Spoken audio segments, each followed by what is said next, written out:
settings. Okay, whatever.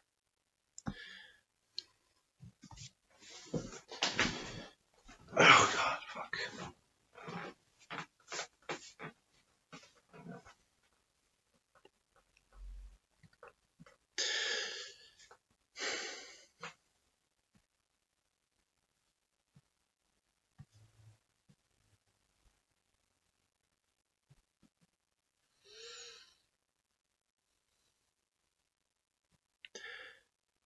Okay, I'm not sure whether it's a good idea to make this video. That's my thoughts on this at the moment. But I want to try and make it, perhaps at least try to begin to make it. Because, see, I want to make a video about dream analysis connected to Mario 64, and I have this constant feeling that it's not the right moment to make this video. And I wonder to what extent talking about dreams is always a very personal thing, because dreams are things that we have and often are very emotional or convey ideas and images to us that we're not used to seeing in our daily life. They tend to be very different from our daily life, and therefore they make us experience things, or they make us experience life in a different way, or something like that. And because of that unacquaintance, I think that when you're in a relationship with dreams, things get a little bit difficult. They get a bit difficult to talk about because they're so emotionally charged, precisely in a whole series of emotions that you don't tend to live through in your waking life. And so you don't really have the frame of reference to talking about them. That's why dreams are weird, right? So I'm going to try and talk about this because I think that maybe it's a topic that I think I see some connection to Mario 64, and perhaps my personal kind of reticence to talk about this is part of why this is going to be difficult to talk about, simply because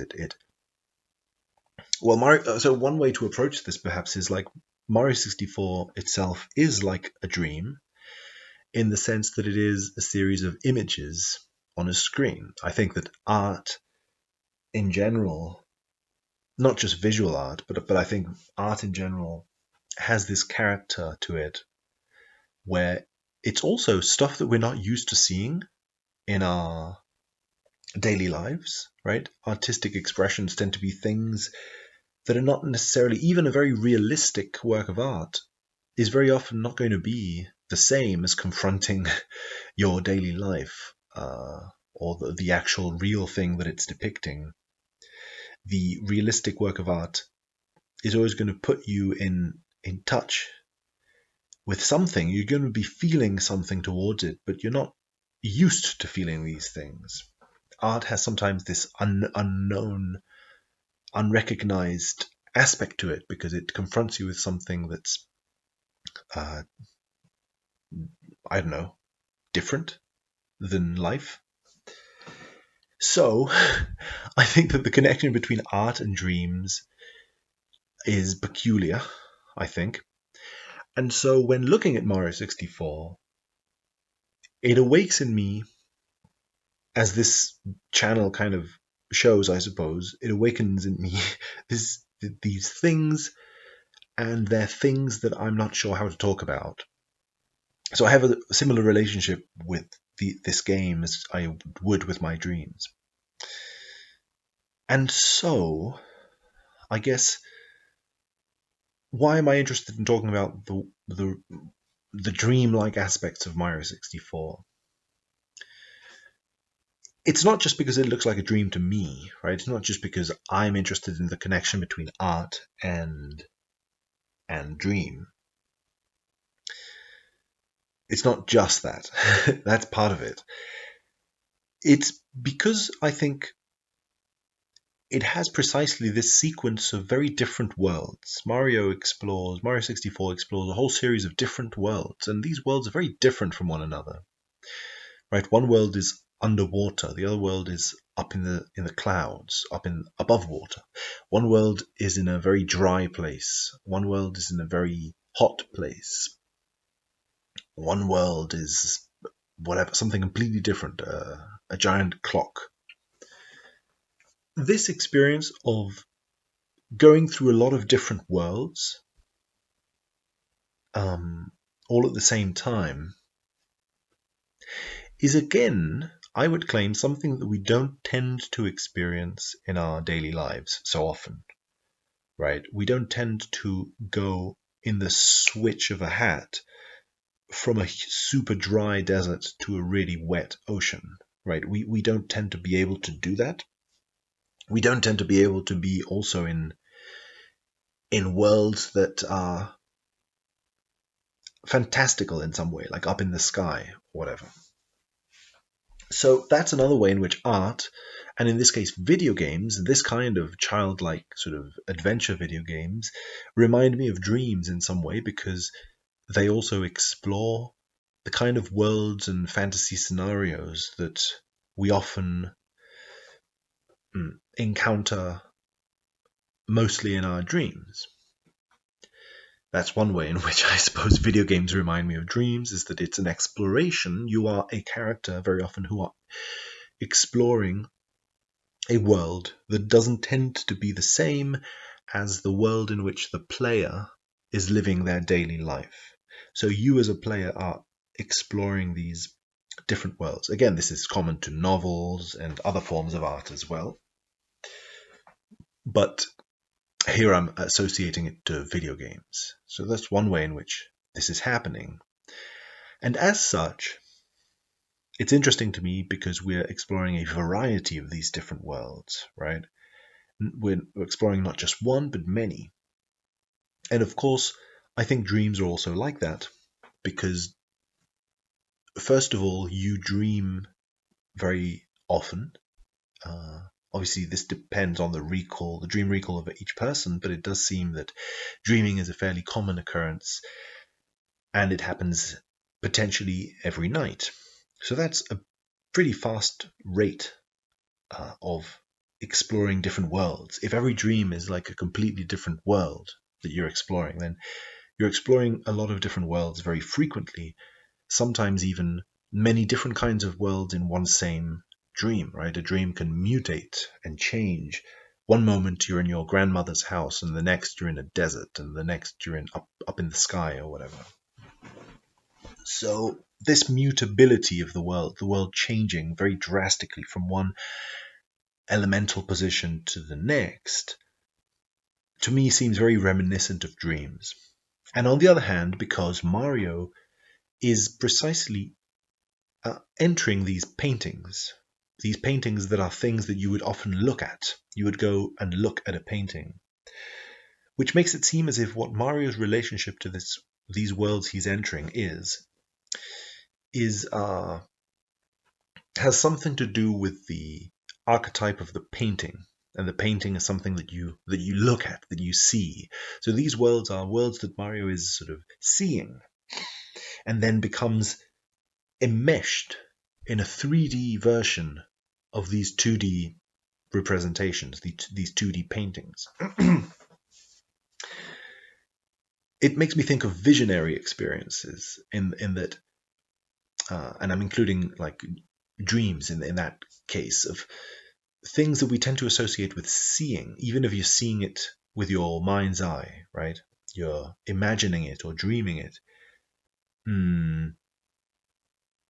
It's curious how Mario has a relationship to these worlds that has something to do with the act of seeing, because of the nature of the worlds. The worlds are shaped like paintings, again, which are things that you see.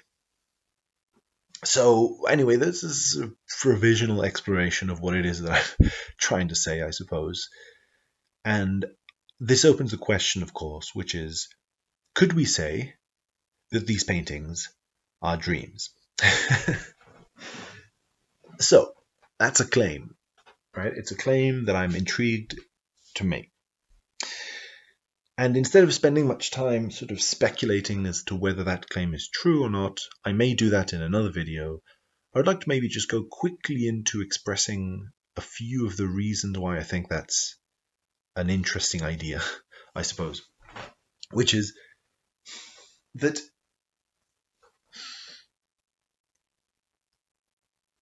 if these paintings, if they are dreams, then they're dreams that Mario is seeing. They're not necessarily, who knows who the dreamer exactly is, but Mario is definitely interacting with them, whatever Mario is, right?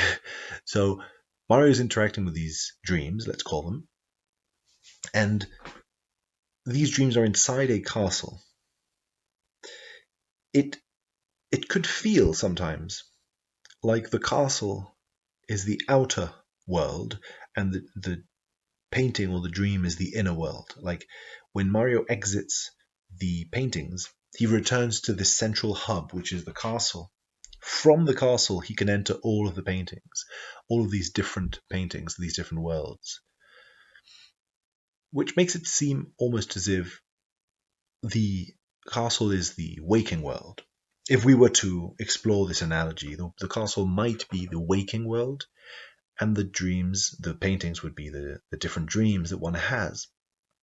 And precisely, I think these dreams, these paintings, express something about the castle that Mario is in.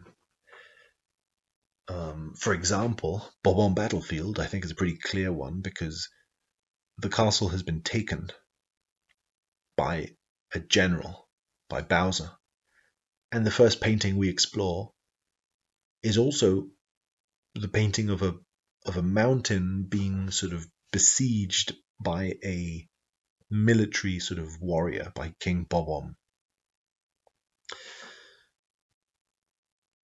So it's hard to know what I'm talking about here, again, because this is the point at which these things obviously are going to start to speculate very heavily. And because I'm speculating, I'm imagining.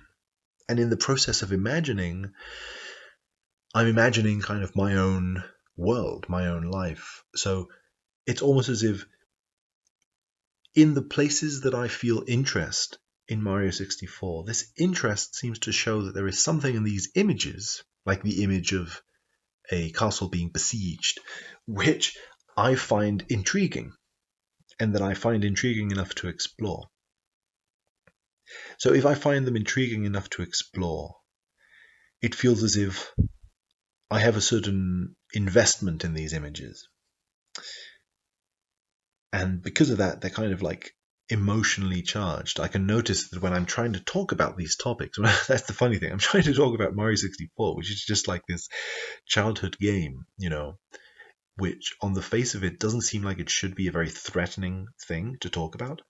And yet, the closer I get to the interest that these images evoke in me, the more I can tell that my body is feeling emotion that almost like blocks my ability to express myself in a particularly rational way. So there is clearly something in these images that speaks to me personally, and that therefore speaks to something that I am finding difficulty expressing. So it feels almost as if I'm analyzing myself, my own dreams, via analyzing this game. But of course, this game is a collective event that everyone can look at. That's the interesting thing about analyzing art in some way, that it feels simultaneously like a very personal process. You're analyzing yourself almost, but it's like a public version of your dreams that other people can also look at, and they can have their own dream-like relationship to these artifacts and these works of art. So it's a strange kind of process. And because it makes this very cumbersome and very difficult to talk about. It feels as if unless I speak about how I'm feeling, which is what I'm doing right now, right, unless I express these feelings of insecurity and fear that I'm facing while making this video, I can't even approach making the video, which is kind of silly because, again, it's a video about like a mountain with a little bomb on top of it. It's not like a very threatening thing. I mean, bombs are, scary, but it's a very colorful, childhood-like version of that, which on the face of it doesn't seem like it should be scary. But again, okay, so here's a thing that is interesting, because again, like we just said, bombs are scary. Bombs are frightening and violent, and you don't want a bomb to fall on you. Bombs are kind of like not a funny thing by definition, but this is a very light-hearted depiction of a bomb. In fact, violence in Mario games is very light-heartedly depicted.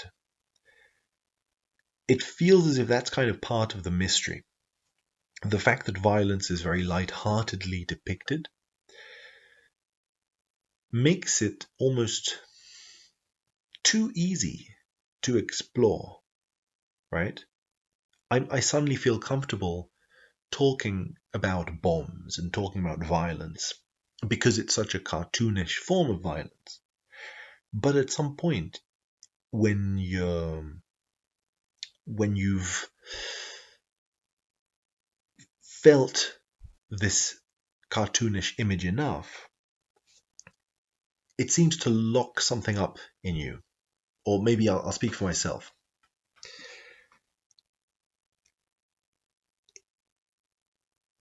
Dreams, my relationship to dreams has often been, when I keep a dream journal and so on, that dreams convey things that you're not sure, you're not used to seeing. And because they convey things that you're not used to seeing, very often it feels as if they beat around the bush or something. They don't approach things directly. Sometimes you will have a series of dreams that seem to be hinting at something, but you're not used to seeing that thing directly. So it's almost as if you're not allowed to look at it directly. And so you just look at it sideways. And a way of looking at something indirectly is precisely to look at it in the form of a cartoon or a harmless kind of image, because that reduces some of the intensity of it. But still, that cartoon and that harmless image might be pointing towards something heavier and more difficult to look at, that precisely you're not looking at because it's not difficult to look at that cartoon image. So the cartoon image stands like a placeholder for that. Does this make any sense? I'm not sure. So, okay, let's just maybe pause for a second. Okay, so I'm realizing something about myself, I suppose. I think currently I really need to explore this aspect of how it is that the video is failing, right? Like, I have a specific idea for how the video had to go or wanted to go, and it fails. It goes differently from what I expected, and yet I feel like I need to talk about that because that's part of the video. Like, if I don't talk about that, I'm not going to be able to make the video. I need to somehow, well, one thing I can say is this to me connects to Super Mario 64 in some strange way, because it is a game at heart about something failing, about something like you have some plans to go and have cake with Peach, and something fails. Those plans fall. You didn't expect them to not go how you wanted. And so I think like I need to go deep into how the video is failing, because that's partly what the video is trying to explore. Or maybe you could say that in trying to explore Mario 64, what I'm exploring is failure. I think somehow failure is really deeply part of it, and trying to be with failure. Because failure at the end of the day is like how this video is trying to be, has something to do with expectations. But really, these expectations are clearly like not being met by the way that I'm making the video. And yet it is me who's making this video. So, right, who is it, right? Who's making the video? Is it the person who has the expectations of a specific event? Or is it the person who's failing at meeting those expectations? And I feel like that's part of the video and something that I need to learn to explore somehow. And I think that maybe Mario 64 is a good opportunity to explore all that. Um, so how are we going to explore this? Right, because my mind is sort of blanking right now. I think one thing I'm realizing is I need to express exactly what's on my mind at all times, because otherwise I'm not going to express anything. I get sort of unable to express anything unless I say exactly what's on my mind. And the interesting thing, I suppose, is that does that have a connection with Mario 64? Does it? Like, I suppose if this game is about exploring paintings, and how would we even approach this? Dreams, dreams are difficult to talk about inherently. Again, because they're unexpected.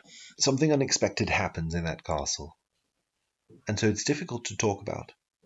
It seems almost as if it's not even being addressed directly. Something's happening in those paintings that's not really direct. There are themes, right? There are thematic elements.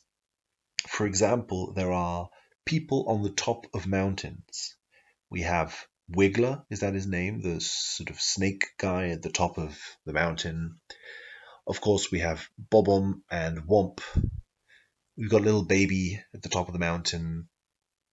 There is a certain theme of mountain structures who have a person on top of them. You could even count, I guess, maybe Snowman's Land as being simultaneously like a mountain that is also a person. So the peak of that mountain, of that snowy mountain, is where you talk, is where the snowman talks to you. And the snowman says something like, "Hey, you ant, stop walking on top of me."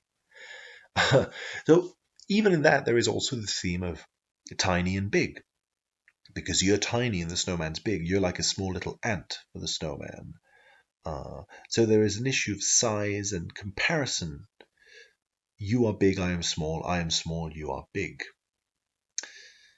Anyway, so some of these themes come up. Another one that comes to mind is Big Boo's Haunt, which literally makes you small. You become a tiny little Mario and enter that little cage, and suddenly you're in a huge house. You're in a huge house because you've become small. Before, that house was really tiny. Next to it, you were really big. So these themes of size are interesting. That might be a first place to look at it, because, of course, the people on top of the mountain are on top of you, and you're below them. Someone who's on top of you has a bigger stature than you do at some level. Their body towers above everyone else's body. King Bob-omb's body towers above everyone else. In some way, he is big. Not only is he is big at several levels. He's big hierarchically because he's at the top of the mountain. He has sort of more power than others. So he's big in a way that warrants respect or fear. But he's also big, and literally he's bigger than the other bombs in the level. He's just a big Bob-omb, right? He's a big version of a Bob-omb.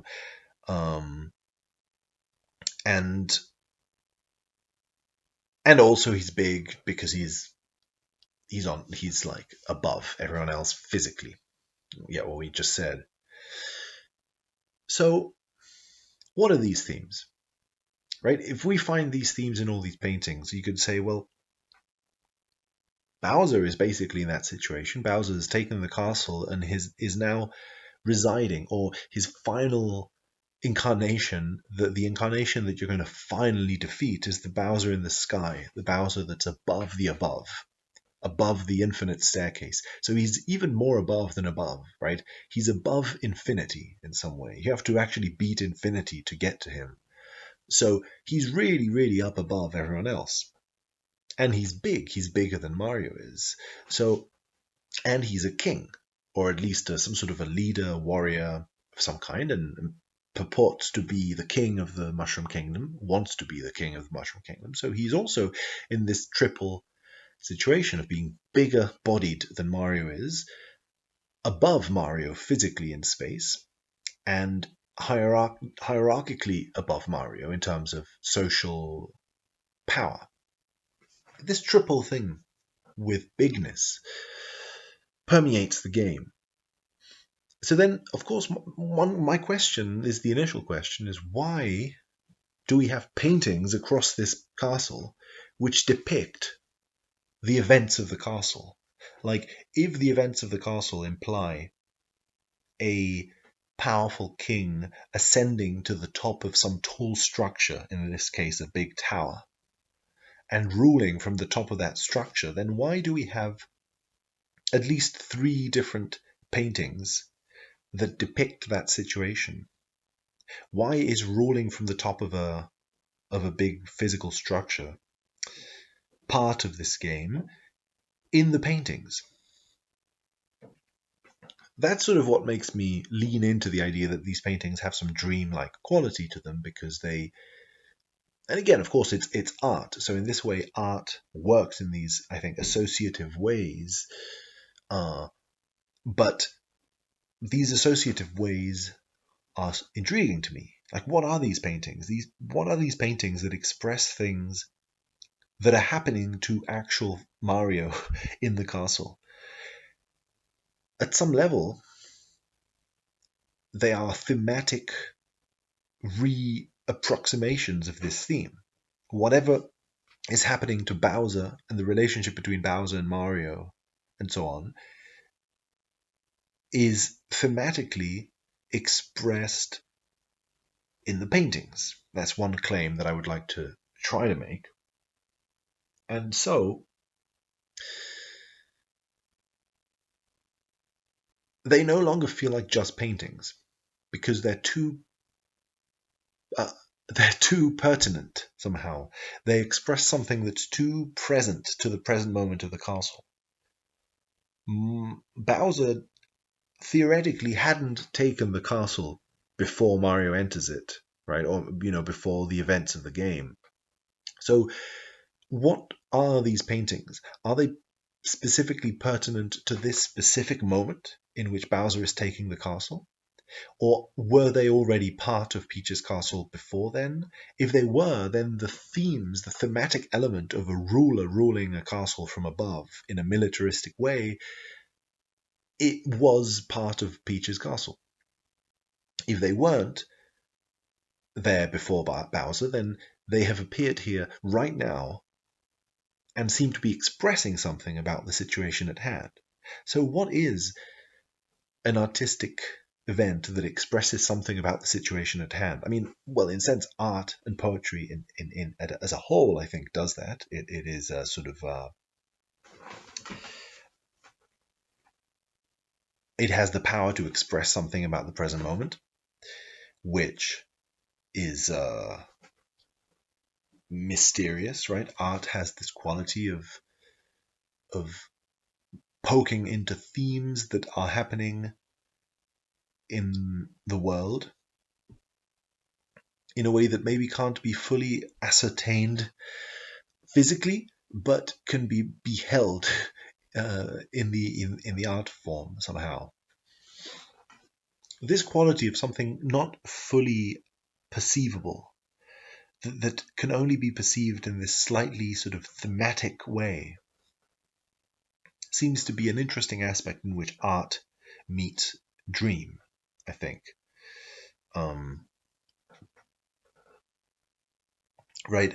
There is this way in which the thing that can't be spoken about is spoken about in the art form and the dream, in the parts of life that don't exactly represent life.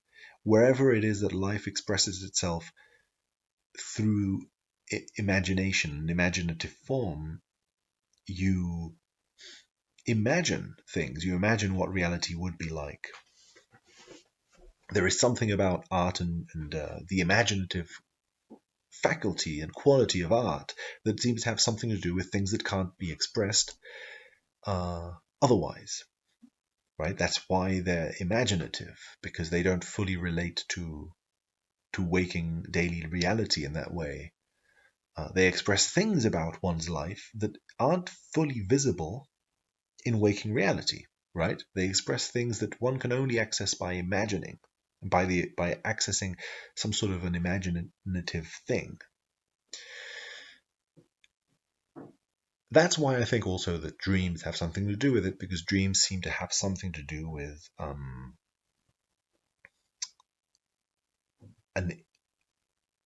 flight of fancy, right? When we speak of imaginative qualities, we associate this with these ways in which you can envision dreamlike images in your head. You can kind of daydream about these things in your head that you couldn't when you're not daydreaming. And night dreams feel like they're just doing that on hardcore mode. There is something about them that's different from waking reality, and therefore imaginative at some level. Imaginative in a sense that it accesses things that are not fully visible in the waking world, I suppose. Okay, I'm going to have to stop now. Hello. Okay, so I'm recording. I was interested because that last segment was actually, I was more or less saying kind of the stuff that I wanted to say. I was beginning, however fretfully, to be able to express whatever is in my head about what I wanted to say. And I was noticing that even that was causing a friction. Precisely because I was meeting my expectations, that was like causing some sort of a problem in some way. Because like, oh shit, I'm doing what I expected to do. And so there is some sort of fear somehow almost about doing what you expect.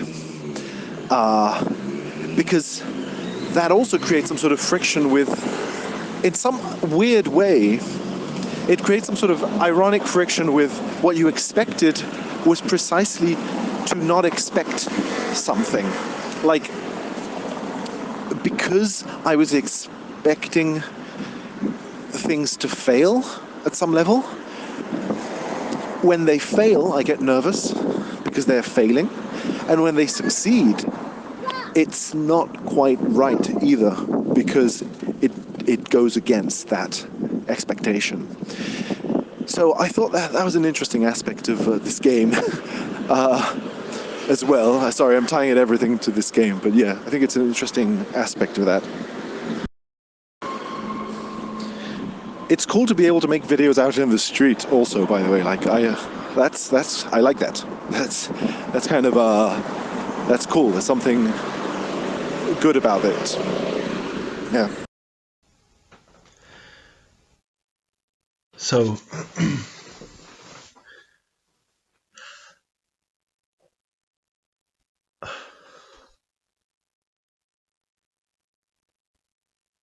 I'm not entirely sure why make the video this way, instead of maybe planning it out. But the problem is that planning it out doesn't seem to work. So I'm going to plan it out this way, live, and see what happens. Perhaps there is something about live that has to do with making this video. Perhaps this video has to be live, because that way it works. Like, who knows exactly why, Sometimes the videos work for specific reasons and you're not entirely sure. And the videos basically are a form of self-expression of things that are inside me. So maybe the thing that I need to express now has something to do with liveness and being on the fringe of your expression, just saying things that are at the edge of what it is that you can say. Unplanned, spontaneous expression is what this video is about. Which is funny because, of course, if I'm trying to make it about dreams, then dreams are as spontaneous as they come, right? They're just spontaneous kind of creations that you see in the night. So maybe spontaneous creations right now want to be explored in this spontaneous way. The way in which I'm exploring this is part of the way in which the mechanism of dreams is working, or the mechanism of this video is working. And so this video wants to be expressed in this way also because, again, this way allows for crisis and danger and terrible problems. Like, this is not really what the video should look like in some ways, right? It's filled with holes, and those holes are revealed in some way because it's not planned. So isn't that interesting? Because that's partly how dreams kind of work, I think. Because dreams reveal all sorts of holes and dangers and things you hadn't contemplated, right? Fears that you weren't aware you were afraid of, thoughts you weren't aware that you identified with, but upon dreaming you realize, oh, I actually kind of identify with that thought or whatever. All sorts of things that they come up, I think, because of the spontaneous nature of the dream, because the dream is spontaneous and can't quite plan itself. It brings up stuff that you weren't aware of because it makes mistakes. The dream makes mistakes, so to speak. From the ego's standard, the dream makes a bunch of mistakes, things that it shouldn't have said, like oops, things that are a problem for the egoic structure. And so these things come out. These things are kind of hidden, right? I wonder then if the dreams in the castle can be interpreted this way. Are the paintings, like what are the paintings? Are they, I'll do a provisional sort of little first pass at them. So for example, it seems clearly that in the first section of the castle you first see Bob-omb Battlefield and then Worm's Fortress. And I think that maybe the order in which you see them is important, because sometimes, right, you dream one night, then you dream the next dream the other night, and one dream has a connection with the previous dream. Like maybe the second dream is connected to the first dream, or expands upon the themes of the first dream. And as you live your life also, certain things change. Recurring nightmares that you used to have dissolve and disappear. Solid structures in your dreams form and die away. So I'm wondering if maybe the paintings in the castle have that kind of a structure where they're telling some sort of a process that begins with Bob-omb Battlefield and ends with Tick-Tock Clock, isn't it called? And Rainbow Ride, I suppose, would be officially the last one. I don't tend to think of that. And tell this sort of progression of some process that's happening in Mario's psyche, that's happening via the sequence of dreams, as if all these were dreams that are written down sequentially in a dream journal, day by day by day by day by day, and they continue like that. And they're divided into rooms, which is interesting, right? What's the first room? What's the second room? What do these things mean? The first room has these 4 dreams, Bob-omb Battlefield.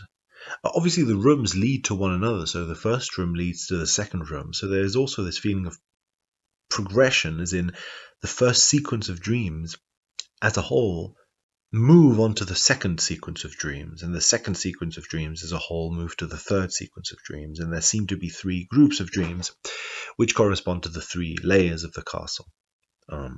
Again, if I choose to look at it this way. So it's interesting because, of course, right off the bat, Bob-omb Battlefield and Worm's Fortress are very similar. They have a king on the top of a big structure. So you're dreaming of this thing. Okay, should I share my screen? Okay, so we've got Bob-omb Battlefield here, Worm's Fortress, Jolly Roger Bay. It seems like, first of all, Mario encounters this theme of like a king, and a king on top of a mountain. It's funny then to me that the next dream is of a pirate ship that is sunk into the water, because I perceive provisionally that a pirate ship is also a plundering endeavor, a naval fortress instead of an air fortress that is trying to earn money and power. So it's a similar project to these 2 guys. It's just that here this guy is sunk and is dead. So the naval project, something's happened to it. The second naval project, something's happened to it too, because we've got a strange sort of fortress floating in the sky, as if being up in the air is first very literal. It's being up on the mountain. And then it becomes almost magical and symbolic. And not only that, but obviously a big bomb is a fantasy being. But a big brick is a fantasy being in a different way, I think. Even within the Mario universe, a big brick who claims that he is the kind of brick that builds the castles that people live in, I think is different, because we've got a brick on top of a brick castle. So this whole structure is made of brick, unlike this mountain. This structure is made of brick, and we've got a person, a brick, ruling over the brick castle, as if a representative of the brick castle. And he does act as a representative. He says, we build our castles, we build your churches or whatever. And so he's identifying with all the bricks that were to live and to build. So all castles, I imagine including this one symbolically, he is acting as the king or the representative of, and he's had enough. Right? But this brick castle is floating in the sky, which is something very ethereal and non-brick-like. Something's happening here, right? It's as if this literal war warrior, the bomb on top of the mountain, transforms into, yes, I am still on top of the mountain, but now I am the mountain, right? I am the brick that makes the mountain. It feels as if then this realization changes the nature of Mario's dreams very radically, and now we're dealing with water. And instead of height, a conically up structure, we're in a conically down structure, and it's a big body of water. And the height is the depth. And in the depth, there still is a king, but whereas this was a living king, this is a dead king. Now, it's funny because Cool Cool Mountain returns to the theme of the mountain. I've always wondered, this is just my kind of reading of it, but the mountain seen from the outside almost looks like it's shaped like a penguin. It's got this beak-like structure, a little sort of curved little bit of hair here, and whatever these flanks are, which could be wings. I'm just intrigued because obviously, considering that later on we've got a big mountain, where is it? Snowman's Land, which is a big snow mountain, which is also a humanoid figure. This might be an introduction of the theme of the humanoid figure mountain. Of course, this is just my reading of it. I don't think, depending on how you look at this mountain, maybe it doesn't give this impression at all. So I'm not entirely sure. But beyond that, the themes change, because now there's no warrior on top of the mountain. Here there was a warrior, there was a pirate below the mountain, but here there isn't even that. There's no warrior, no king, no anything. In fact, the only person you find on top of the mountain is, if I recall correctly, the baby and the head, the snowman's head. So something has changed in the nature of how Mario is relating to these mountains in some way. Okay, what happens then? Boss battle, right? Okay, we'll deal with those later, I suppose. Next level, Big Boo's Haunt. So that's kind of intriguing, because on the one hand you could say, well, this is a building that has someone in it. It has a spirit, but this spirit is invisible. Previously, we could see the person who inhabited the castle, King Womp, or if we consider these to be castles or fortresses of some kind. Here the king is dead. Okay, sure. But here the king is dead and living as some sort of ghost. And literally, in fact, of course, this Bowser's Haunt Big Boo's Haunt has a ghost king, King Boo. Well, I think he's called Big Boo. I'm not sure what he's called in Japanese, but a Big Boo is below Again, now the king is below, but the dead king, which previously had appeared as just literally a dead king, perhaps symbolized by the giant eel, but we'll see about that, here is represented as some sort of an actual personified entity that you can interact with, who is a ghost. Here something happens, in my opinion, because it's hard to explain, but from this point onward, something happens to the levels where, especially these two, again, as these pictures show, there are these central structures with like a mountain surrounded by a circular body of something. In the lava world, we get the same. Why? Right? What's happening? Something's happening there. The entry into Big Boo's haunt has brought about these new dreams, which are very different. Okay, we continue down these dreams, blah, blah, blah, right? Docs. And then we fight another fight and go to the last section of dreams, which is Snowman's Land. What's Snowman's Land? Snowman's Land returns us to this theme of a big mountain, which is a person in some way, but immediately brings us to a sequence of strange dreams that I think are somehow related. Wet Dry World, Tall Tall Mountain, and Tiny Huge Island are about interactions between water and earth in some way.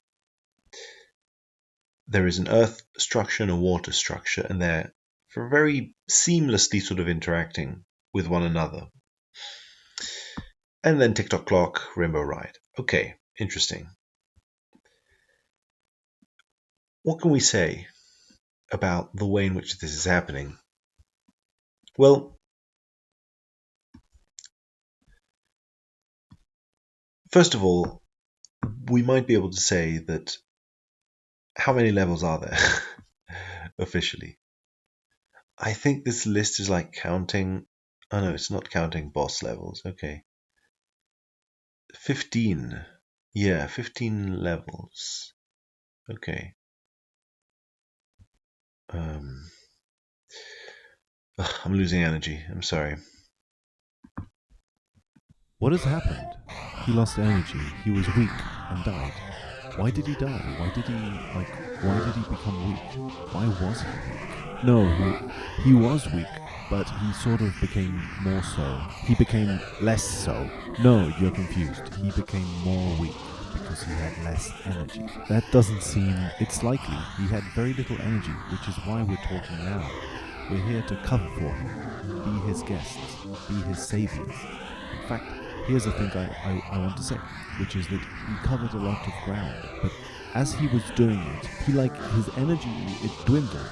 He kind of died, right? So, yeah, it's like he was the bomb, right? Yeah, he exploded. He exploded all his energy. He disappeared. He stopped being able to talk. That's interesting. But why? Is there any explanation? Please. What we mean is that he was alive, right? That's the first thing. He then dwindled, but first he was not dwindling. He was bright and shiny atop the flame, riding his wasp like a gun. Do you know what I mean? Like, what is this? What is this? We're saying all sorts of things, and it's not helping. It's not what he wants us to say. Why not? Doesn't he want us? Are we good to him? Are we good? What is it we're doing other than helping him? Is it audacious? It's audacious to say that. It's very self-centered. And you don't know what he wants or what he's even wanting, expecting. Like, what is he expecting in general? I mean, in general, no, he doesn't. Not to us. Okay, I took your word. Talk. Okay, God, what an asshole. Look, I just mean he's a bomb. Then he's not.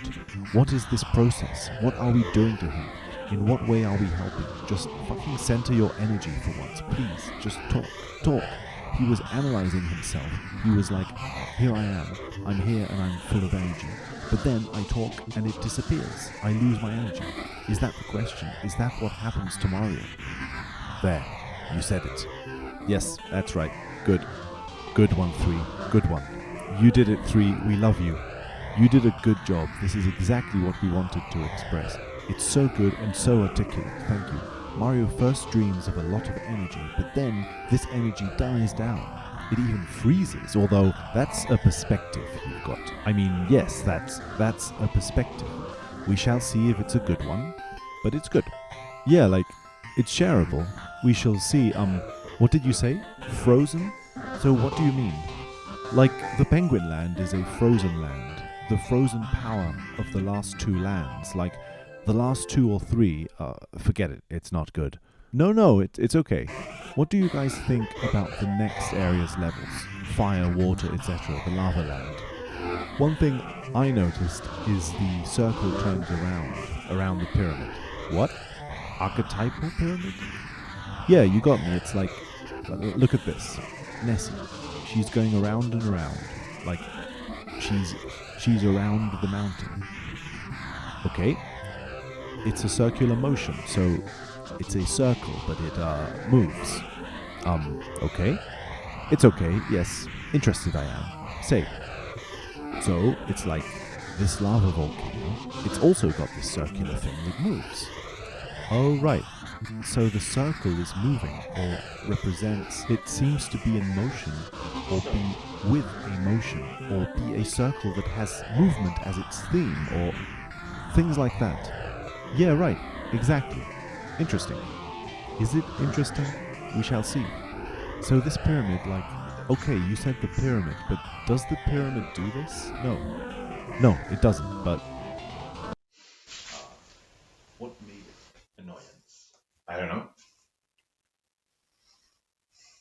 But I mean, like... No, what exactly was it that allowed it to be... Okay, I'm sure recording. So, I'm going to try and... What do you mean? What do you mean? Talk about this By that. game, but I'm going to try to talk about You know what I mean? Wario Land 4. And What do you mean? basically, what's interesting about what this is it? game is that What is it? it's some sort of a story that we first read, right? Wario first reads this story in a newspaper and discovers that there's something he needs to find, right? Reading the newspaper, reading text, reading this letter kind of thing leads him to this newspaper article, which leads him to a rising sun. This rising sun collides with the temple. Clearly, The rising sun and the temple, this rising temple of gold that Wario is going towards, is the same place. Wario reaches this place It was and noisy. falls, in fact. He that much falls we say. into a tunnel that leads him down into the That temple, noise. sort of thing. I'm not right? entirely sure. And as he's where it falling was down, coming then from. he has to like What's the origin solve all these of riddles that because noise? he's trapped How is there. it circling He's trapped in this around island-like sort of temple surrounded the by room. land, surrounded by Yeah, I don't know. The room. bush or Whatever, jungle. Like And the temple rises and then something. goes down into the earth again. Like that. And this temple itself is filled with hieroglyphs and text. So Wario kind of needs to emulate the idea of like an explorer who is competing to see who can decipher the text, the mystery of the pyramid kind of thing, right? And as he tries to decipher the mystery of the pyramid by going towards the pyramid's different like paintings and trying to solve their mysteries, he's in some way the text, the newspaper article that led him there first already leads him to a place of text and images. So the image-based newspaper, right, leads him there. And he's following these symbols and these images to go to this special place.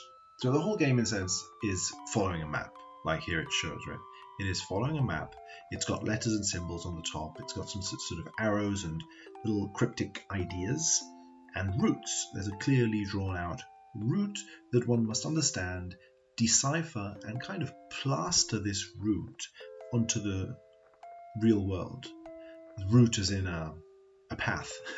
So you must plaster this idea of the map and the image that it, right, you're winding up the clock again, and then you continue plastering the map onto the image. The world and the map are the same thing, but you need to navigate them both simultaneously. Look at the map and look at the world. In some way, the map and the world are an interesting kind of representation of each other. The map is like an image or a painting of the world.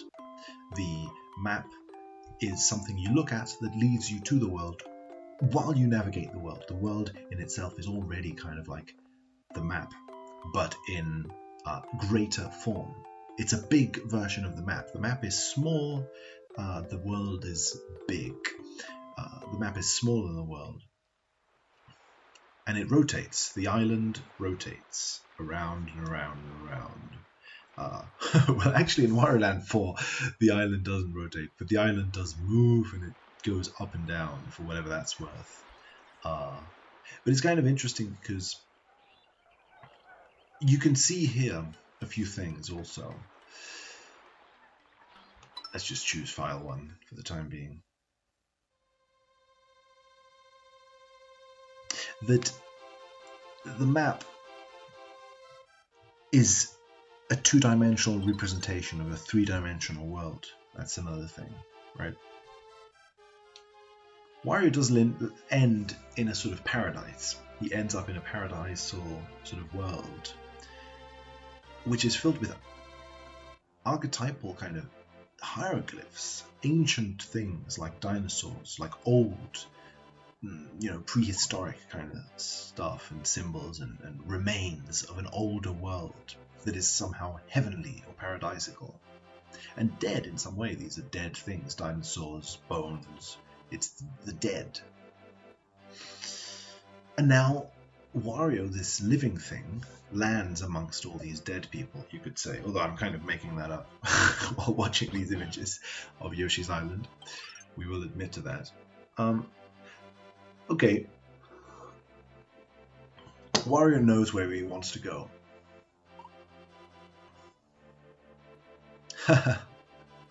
Yeah, that's kind of interesting. So, is that true? Is that true? Is what I'm trying to ask. Is Wario bonded to someone? Excuse me, I've got to check my phone. Is Wario bonded to someone? Okay, I need K.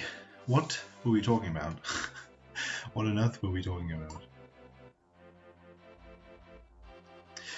Well, you could say perhaps that Wario has a bond with the spirit of the temple in some way, because the spirit of the temple communicates to him constantly.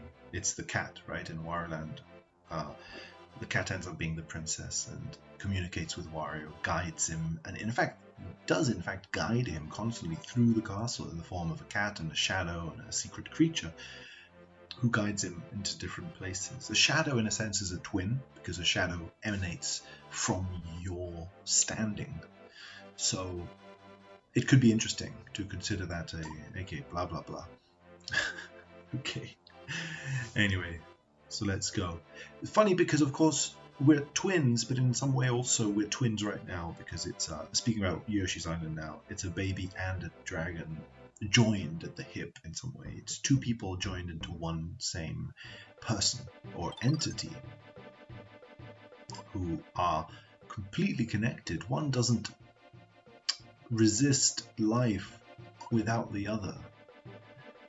And there's a constant sort of fear of being kidnapped. Kind of mixing Yoshi's Island and Mario 64 here now, but if there are things wanting to steal this red cap from Yoshi, and if this red cap flies away, Yoshi is screwed in some way, right? They're two entities. Wario is indeed, though, some sort of a game about a character who's portrayed as greedy, who eats a lot, right? Who likes eating and absorbing things from life, and he's portrayed as someone like that, who enjoys the sensual world, eats it, licks it, whatever. And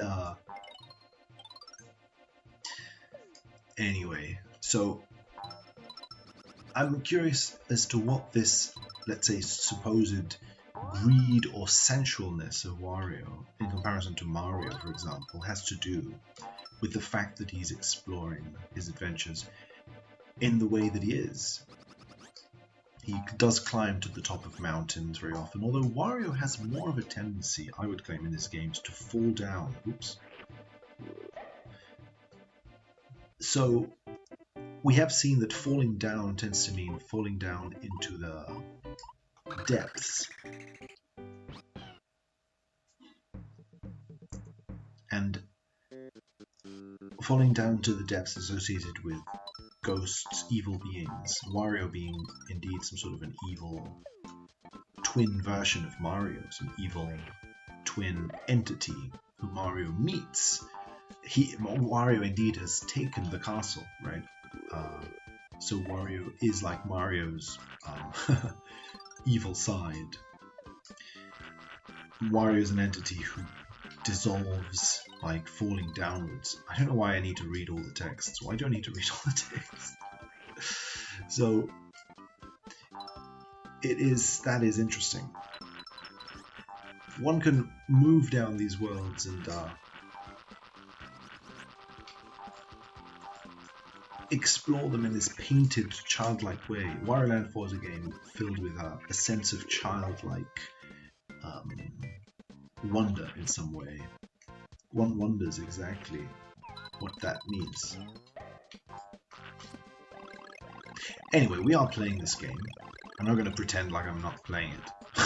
So I might as well address the fact that I'm playing it.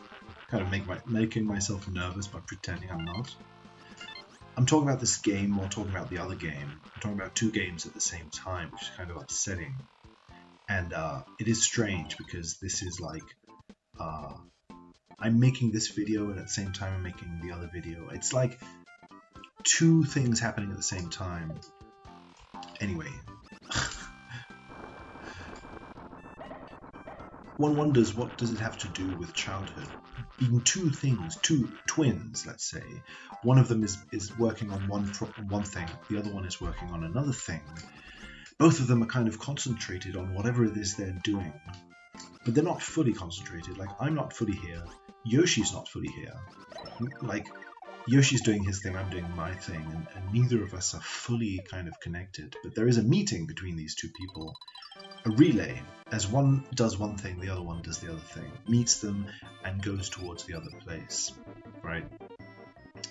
In fact, one could say that Wario's body suffers several falls. He is burnt and frozen, and yet these collapses of his body, this kind of collapse of his body, this falling down, his identity kind of being destroyed, is his way of exploring the world. Oops. So, yeah, this is Yoshi's Island. In fact, one could say this is in the... Oh, damn it. This is Yoshi's Island. I mean, one can't really deny that. That is absolutely some sort of a fact. It's interesting to know what to do with this fact. You know what I mean?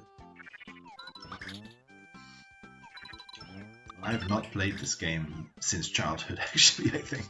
So this is kind of strange. I don't even remember how it works. So that's an aspect of this, I suppose. Being guided to explore childhood in some way. In fact, the baby is being sort of here, taken back towards the adult life, right? The child is being taken in some way.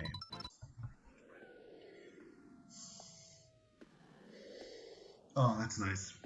I love Wario Land 4. I haven't played this in so long either. It's a bit loud for me.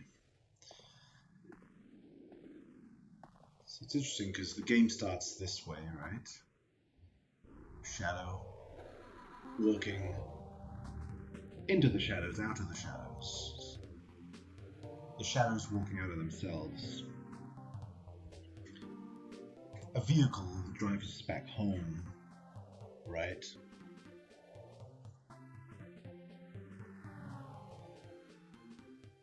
Oh, it's a good game.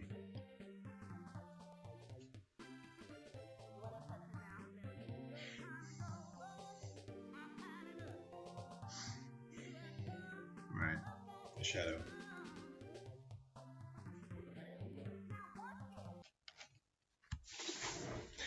Okay, so let's try and talk about the instruction manual. I'm gonna look at it now. I mean, on the first thing you could say about it is this is pretty good. There's a strange feeling about, like, you know, when you play a game, I suppose you need to read the manual. That's one thing. You need to read the manual, and you need to know what you're doing, how you're playing, where you're going to go. That's kind of important for a manual, and see what things could be discovered by reading it, I suppose. And a manual, I mean, this is a pretty good one. We can have a look. Obviously, here we've got Mario's butt being burnt. That's the first image ever in the manual. So I think that's a thing that we should say. And, you know, overall, let's just skip to like a random page. Starting the game. Before you start the game and guide Mario on his quest, use the opening screen to become familiar. So I agree. I think the opening screen is important to get to know Mario, right? It's a big head, a giant head on the screen. That's kind of what the Mario is in this opening part of the game. That Mario is that, right? So that's something we can say about this manual. I think without a doubt, probably without hesitating at all, even just about the manual directly. Dear Alan, thank you for solving my riddle. Good boy. Your maze instructions are very close to what I intended with my castle. I hope we can talk to each other. This is my intent, to teach you everything about my castle. It is divided into 3 floors, a Trinitarian thing, lol. Yeah, I use the word lol. I do. Mario does. Get over it, Alan, fucker. Stop commenting on it, you annoying little... I'm just... too much. You're too much, Alan. Pest up. Cover yourself with pest disinfectant to cleanse your soul, seriously, because otherwise, well, I won't tell you. You discover it yourself. Just mean that you're not cleansing. You're nearly enough as one should. Not nearly enough as one should. I am serious, although you may not trust me. Whatever. Whether Alan cares for me or not, or like, I meant, if he trusts me, that's irrelevant. Expending so much energy on this point is not even helping. So here's the thing, just listen. The castle is a special sort of process. It works in its special own sort of, here it is, it's special. That much we can say, and listen to me. Don't get distracted forever. Because I'm losing you, you know? I'm losing you. It's up to you, whether you, who cares? I have thoughts about it, and I won't share. You either get it properly for finally ever, or I will stop. It's true. That's as much as I am able to say. And I can't say, so much stuff. So much as in non-stop. Your duty is to stop. It's you who should stop. So I had to switch to paper because my methods are strange. Alan, look, I am Peach. I am cool. Whatever I tell you, don't think. Let it flow like waves on a fireplace. Alan, did you like what I did there? It was a play with my wording. One could say it. It is important for what? Okay, I am, yes, listen to me. Peach is here, and I am a speaking person. Maybe not what you consider person all the time. Look, don't think. Trust, just do it. Whenever you do it, yes, it does come on, do it. So, work. It works. Playing with, okay, so I have spoken enough. Goodbye, Peach.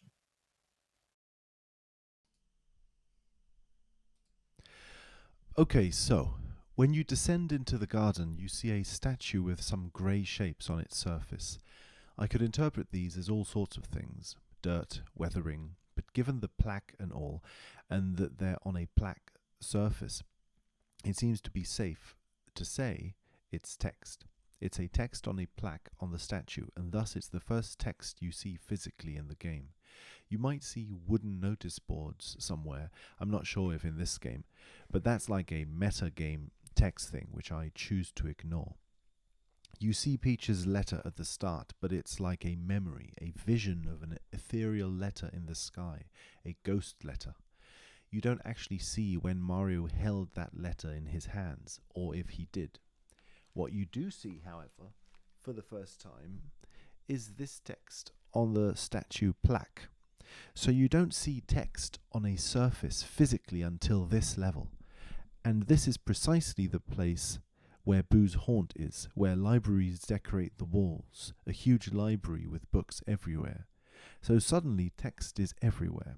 You've got books here and there. And this is where you've opened the door to the second area of the castle, the area that leads to the base. Oh no, wait, the basement has another door, but you're close to that door. Let's say that it's officially like level 5 or so. Checks. Yes, so after that come the basement levels. We meet text there too. In Hazy Maze Cave there are maps and symbols on the doors.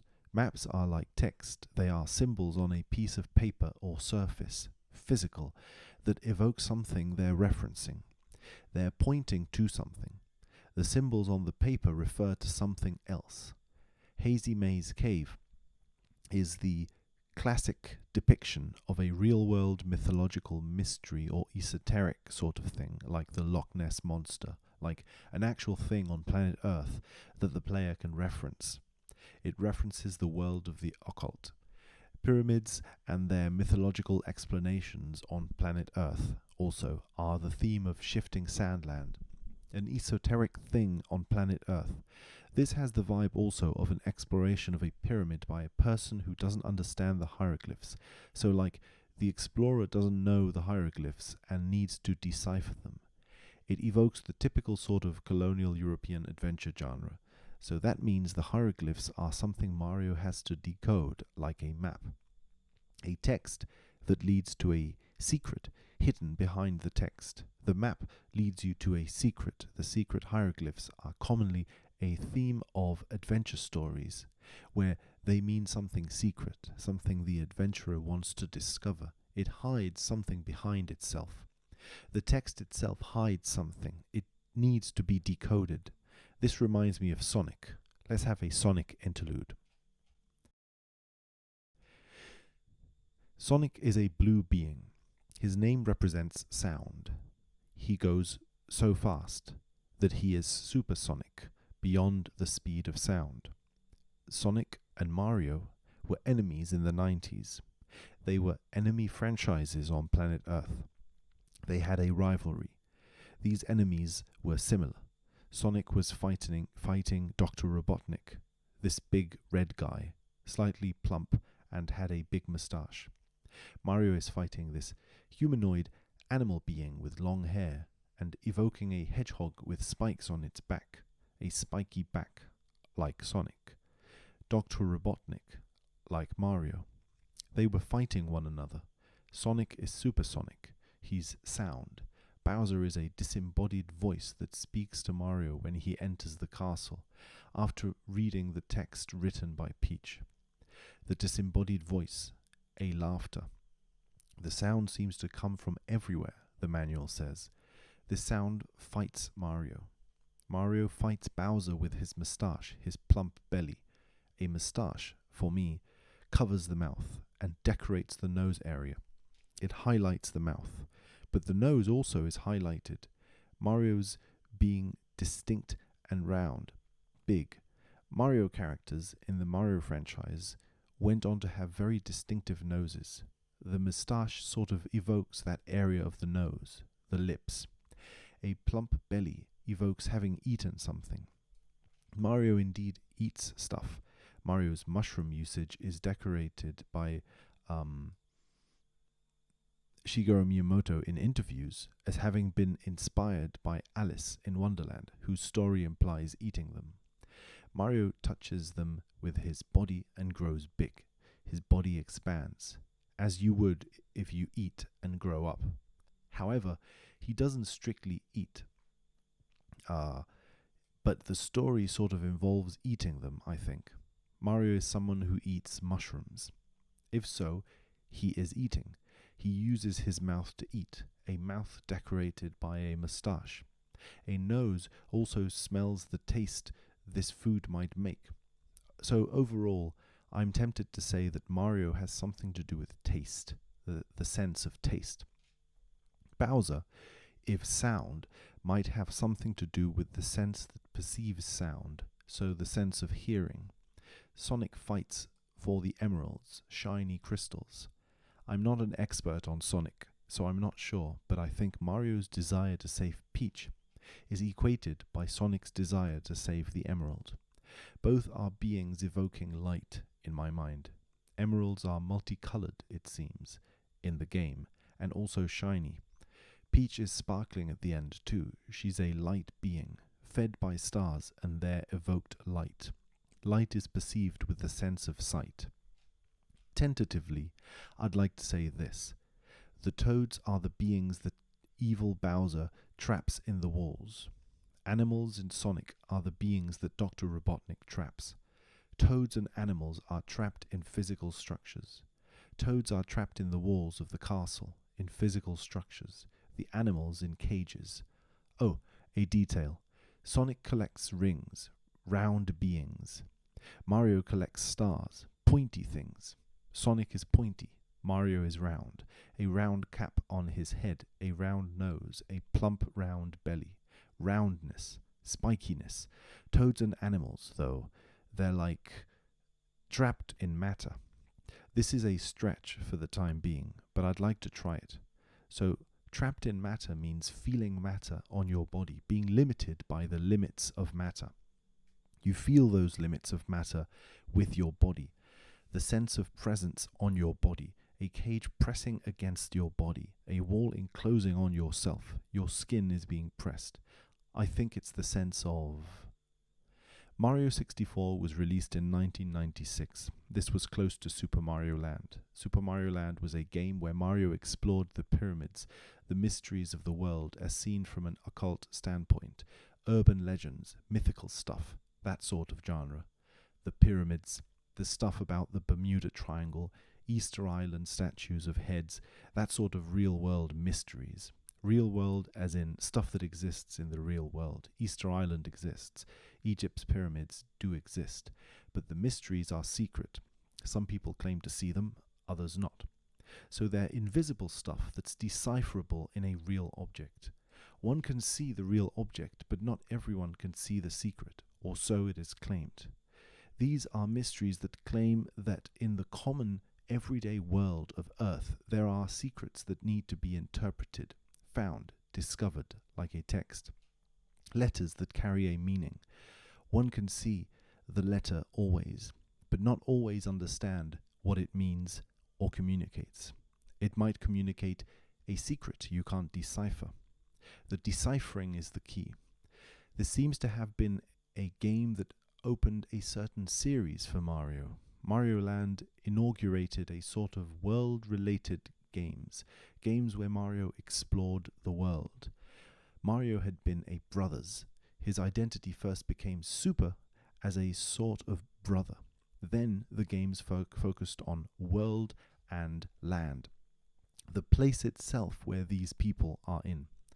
Mario became about the world exploration, exploring the mysteries. He is no longer the protagonist of the game. The protagonist is the region. This focus on space, I think, required a sort of gestation process by which the developers needed the game to feature a more and more exciting world. This included a transition to bigger worlds, bigger maps. Mario's worlds grew bigger if the world and the variety of places he could go to increased. Super Mario World was a big step in this direction. I think Super Mario Land just served as an interlude in this process, Mario descending into an exploration of space instead of an exploration of himself, a brother. It's fascinating how this involves castle taking. For example, in the first games, Mario as brother, Bowser exists in his castle. When Mario locates some of his focus on the world, and not himself, he returns to himself to find that his identity has been taken. His Mushroom Kingdom now belongs to Bowser, or it belongs to Wario. A taken has happened. The world has been taken. Mario Land initiates a deep dive. Wario takes Mario's castle while Mario is on the events of Mario Land. So Mario's exploration of the world, instead of exploring himself and being with himself, sort of means his self is left consciously unattended. This consciousness is taken by Wario, who takes Mario's absence as an opportunity. He then belongs to another game. This sort of initiates, I think, the relationship between different Mario characters in their own franchises, or at least exacerbates this process. We then start getting Wario games, Yoshi games, etc. Mario 64 is an exploration of space which is bigger. It's a bigger process, a bigger world. Mario's world gets bigger. This is the process. Here, bigger means it expands into a new dimension. Mario 64 is a dimensional shift that occurs after the exploration of Mario Land, etc. A departure from the Mario Brother era. Big Boo's Haunt is a level where we see a lot of eyes. Eyes attack us. Eyes decorate the house. They decorate the railing. Eyes that read books. The king in this level is dead, a ghost. The king is underground, not like King Bob-omb, who lives atop a place. Here we descend down to the boss. The boss is dead. We then descend further to the other levels under the world, the castle underground, with the mysteries of the pyramids, Loch Ness, etc. This is a text to be read. Sand, earth, fire, bubbly waters, and so forth. Okay, I'm going to read that again, just a second. Eyes that read books. The king in this level is dead, a ghost. The king is underground, not like King Bob-omb, who lives atop a place. Here we descend down to the boss. The boss is dead. We then descend further to the other levels under the world, the castle underground, with the mysteries of the pyramids, Loch Ness, etc. This is a text to be read. Sand, earth, fire, bubbly waters, and so forth. Gas, air. All these elements are clear. One can perceive them directly, but exploring them to find their mysteries means finding some meaning in them. Reading them, like letters on the page, material structures one can clearly see but needs to read. One descends to find the spirit. Whew, I'm tired. The king ghost. One sees it with one's eyes. In fact, ghosts don't like to be seen. They reject. A ghost is hidden in death, in the underworld, in the secret world. While we're down there, Wario takes our castle, our other side. To see this other side, we need to look at ourselves, perceive that what we perceive may not be so straight as we think. We thought it was just sand, fire, stuff we can see directly with our eyes. But above this we find that optical illusions, secrets in paintings, perspectival, strange issues with the mirror. It's not as it seems. Below the castle, it's all as it seems. Sand, fire, water, structure as structure. Ghost Boo leads us to this. Okay, next bit. What's the top of the castle? It's light, it's sun and the sky. On the walls, no mountains are seen. We see only the sky. We are up above. Below, in the underworld, we're surrounded by walls and we can't see the sky at all. In the top floor, we see paintings that don't reveal what's in them in a direct way. If we enter Snowman's Land, we do so by having picked up on clues in the environment. Wet Dry World requires us to know that the painting has a certain meaning. The top part means something, the bottom part means something. When I make these analyses, I feel like I'm touching on something personal, exploring my dreams or some dreams of humanity that we all know, something that's deep within all of us. Shifting Sandland, okay, next bit, seems to have something to do with roofs. We have roofs under our heads, a roof over the pyramid which can be placed on or off. The roof can be taken off the top. Our hat can be taken off our heads by the bird. Our roofs are on our head when we're under the twirling people. A face with different emotions.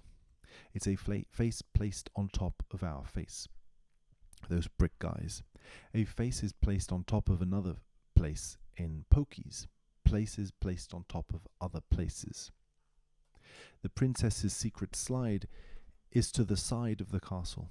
We fall down this slide, the later side of the castle here, in the middle level of it, falls down, slides down to another place. On the right, we have a Bowser trapdoor. We fall down it. This makes us fall down too. I don't know what that was. I had a theory before. It's a bit of a strange theory, that the brain, the human brain, could be mapped onto the castle, Peach's castle. I thought what was going on was like that the first two levels represent the frontal cortex, etc. The frontal lobes, in fact. So there are 4 lobe regions, so I wanted to map them out onto the levels in the castle. Bob-omb Battlefield, Jolly Roger. Now, next, Lethal Lava Land seems to have something to do with multiple pieces. Puzzle pieces which fit to complete a structure. The Bowser puzzles. The columns and floating platforms depict material which has been collapsed, physical structures which have broken down, columns which used to hold a structure together, which used to hold a puzzle like pieces all together that fit to create something, but that have collapsed and been broken. Enemies tackle you. They tackle you with horns of a bull. They use their bodies to hit your bodies, headbutt to butt, to take you away from them. They want you away from them. The puzzle pieces are separate, in the same way you are separated from them. Bodies tackle other bodies. Bodies become separate. Perhaps it's a world where fire or heat has made things dissolve and melt. Next sentence. Things that were together are now melting into separate parts. The solid block dissolves into different molecules.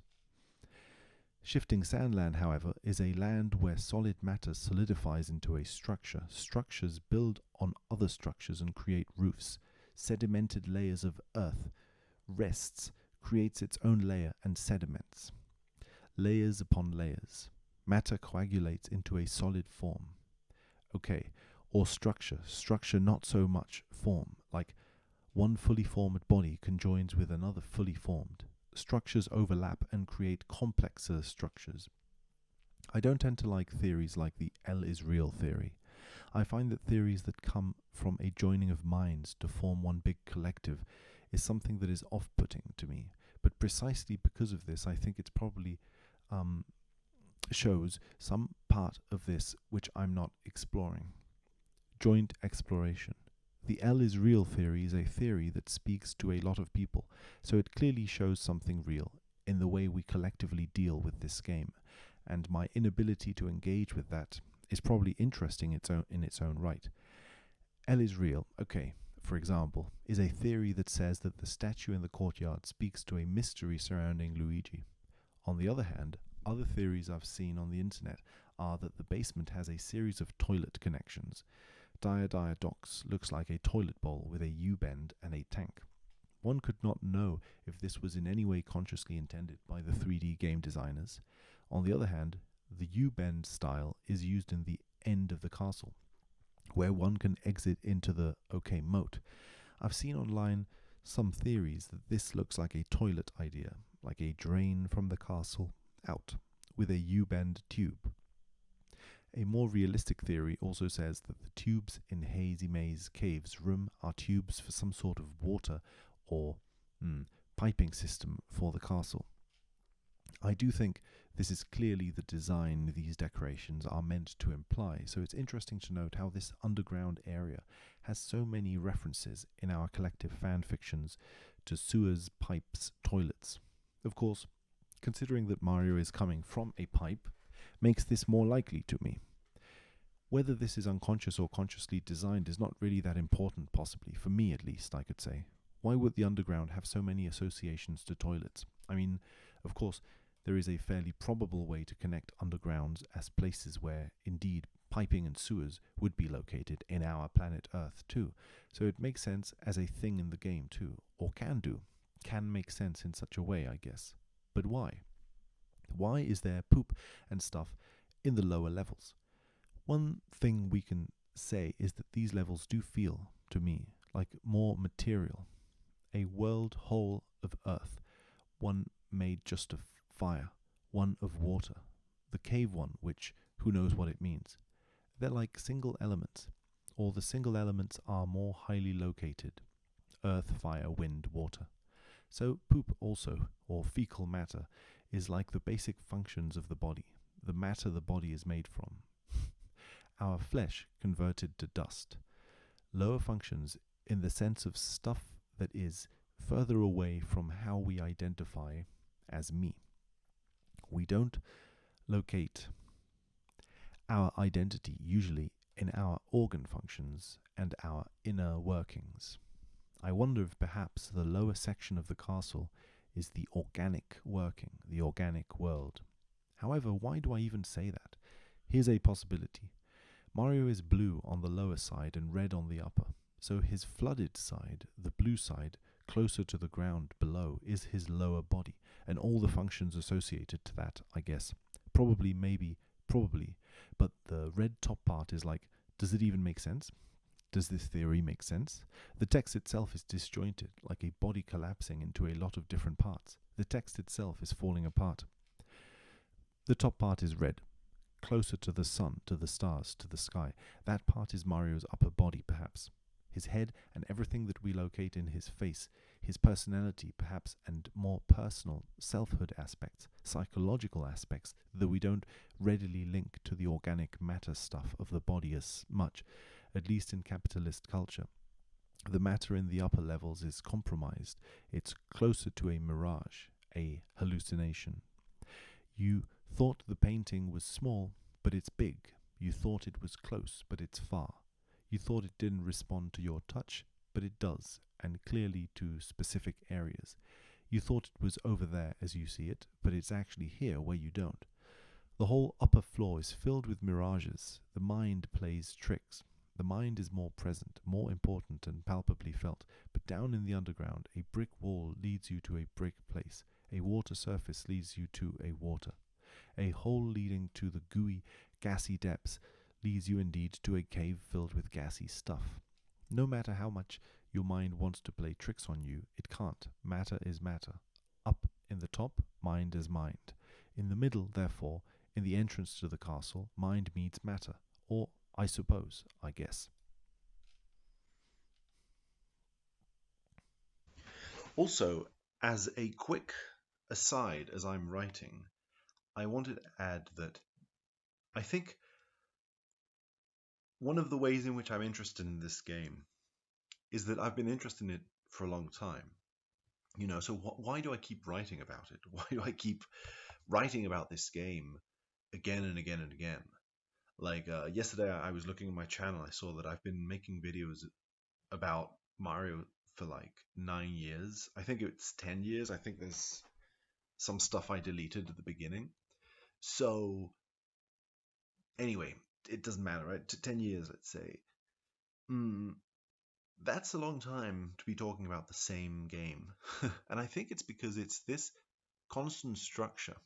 The structure of the game is always the same. The game hasn't changed. The game hasn't changed since I played it as a child. It's always been the same structure. Everything is in the same place. The rooms in the castle are in the same place. Each enemy respawns in the same location unless it's randomized or something. So I guess it's this sort of like constant sort of structure that never changes. It's sort of eternally the same. It's ever the same. But I like deepening my reading of it, right? I feel like my reading of it is constantly taking me to places that feel deeper and deeper within my own like relationship with it in some way, and that is constantly changing.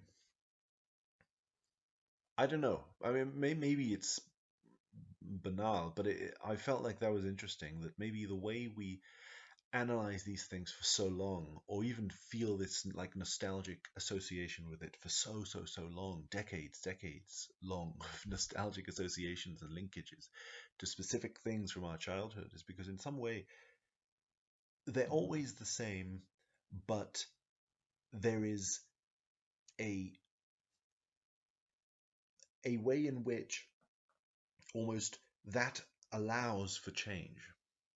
The fact that it's so still, that allows for a kind of constant change. Mm.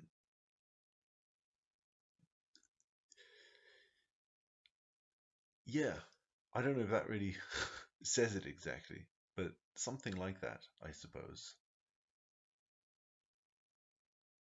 I guess that more or less expresses it. So I'll just leave it at that, I suppose. I don't know.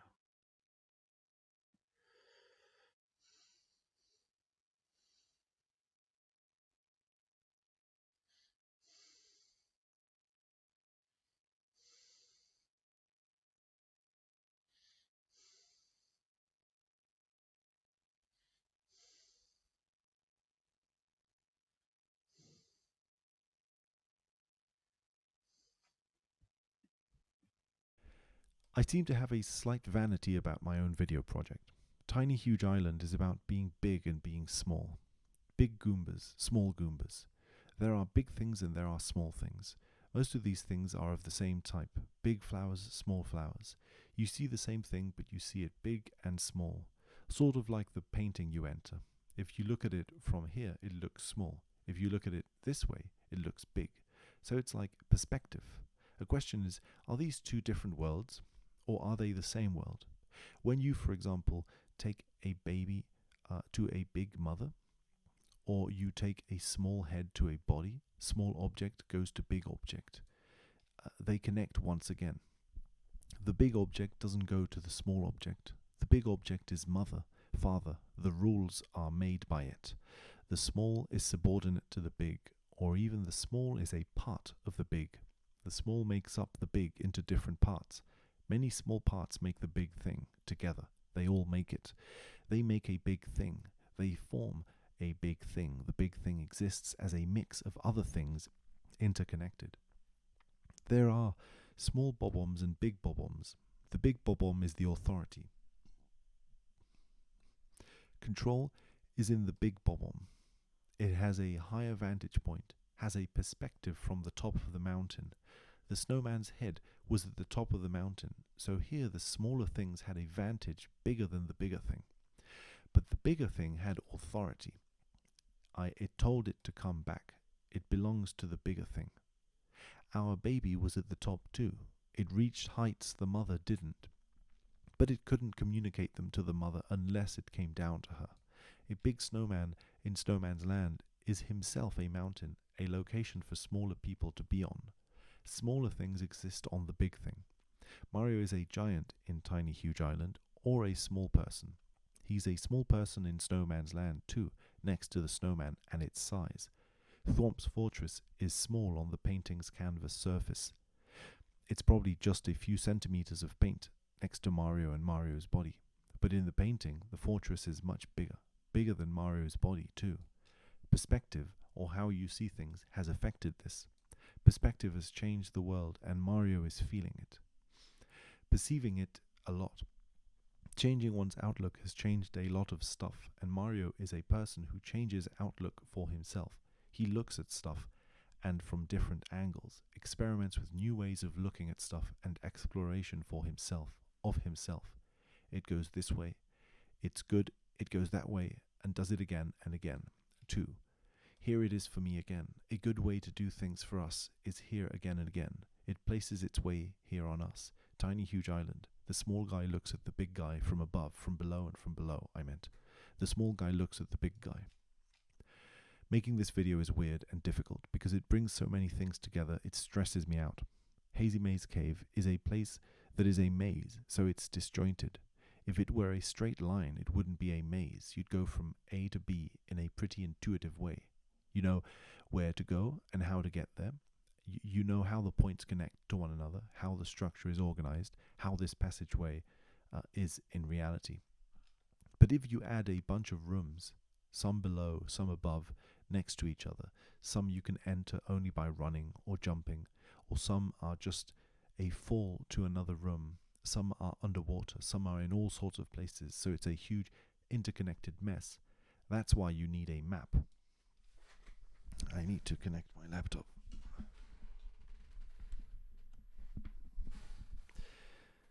The level begins with a map at the start. Why?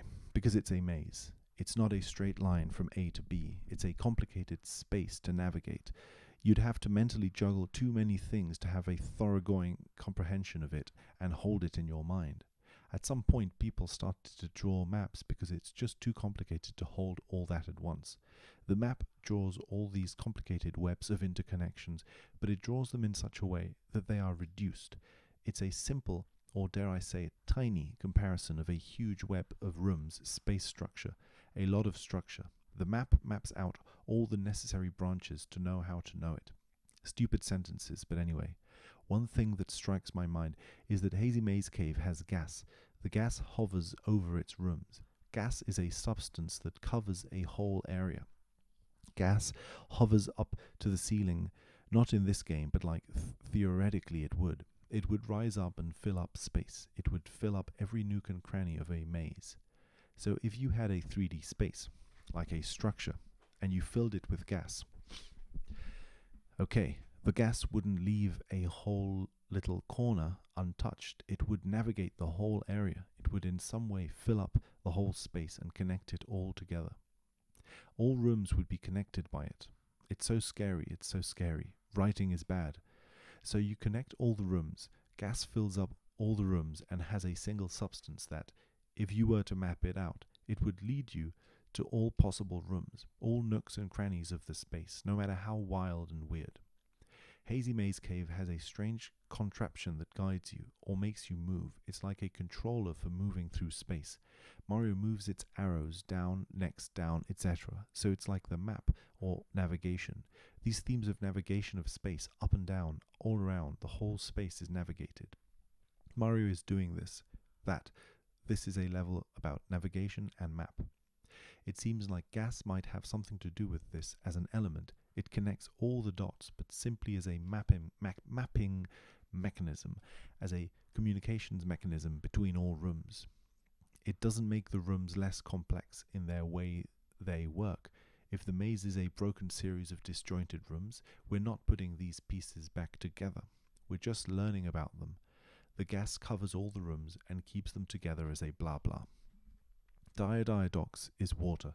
So what is water doing here? Well, the structure of this level is basically two sections, one section and another section, but they're connected by a passage between a tunnel of sorts. Words.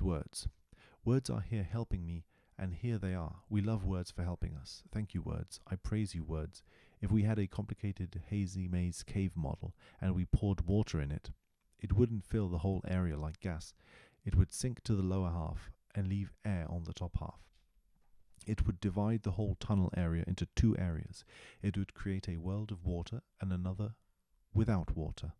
A dry world we like. We love it. We love this world of water and a world of air.